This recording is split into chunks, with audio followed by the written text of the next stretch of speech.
3, né?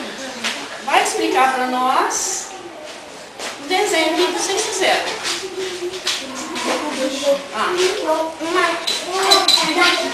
Uma casa com nuvens escuras e o sol. Uma casa, nuvens escuras e o sol. E esse aqui? Um monte de pedras. E esse aqui? Um vulcão. Um vulcão. Erupção. Muito bem. Agora eu quero saber de vocês o seguinte. Para vocês construir essa casa, né, fazer essas nuvens escuras, o sol, esse monte de pedra e esse vulcão, vocês gastaram valores, gastaram? Quantidades, é verdade? Vocês usaram 3 cores para trabalhar, né? O que eu quero saber de vocês é o seguinte. Essa tampinha aqui, vermelha, o que ela está representando para vocês? Unidade. Unidades. Tá certo. As amarelas? Dezenas. E essas marrons? Centenas. O que eu quero saber de vocês é o seguinte. Quantas unidades vocês gastaram para fazer? 88 unidades. Então eu pergunto para vocês o seguinte, olha.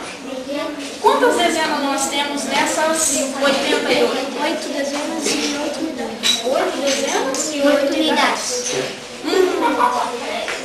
Quantas tampinhas vocês gastaram? Isso aqui representa o quê? Dezenas. Quantas dezenas?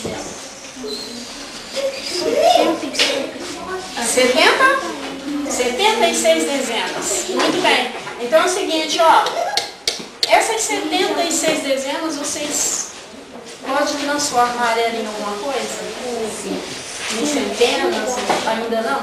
Ainda não, né? Beleza. Continua sendo dezenas. E essa marronzinha aqui? O que representa para vocês? Centena. Quantas centenas vocês gastaram?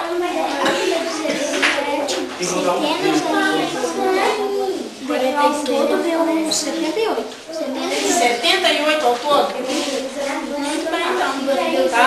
Porque vocês vão ficar sabendo que depois vocês vão ter que trabalhar no quadro, e continuar fazer o gráfico e demonstrar isso aqui. E quando nós falamos em centena, quantas unidades vai para formar uma centena? Nós precisamos de quantas unidades? 100 unidades. E para formar uma dezena?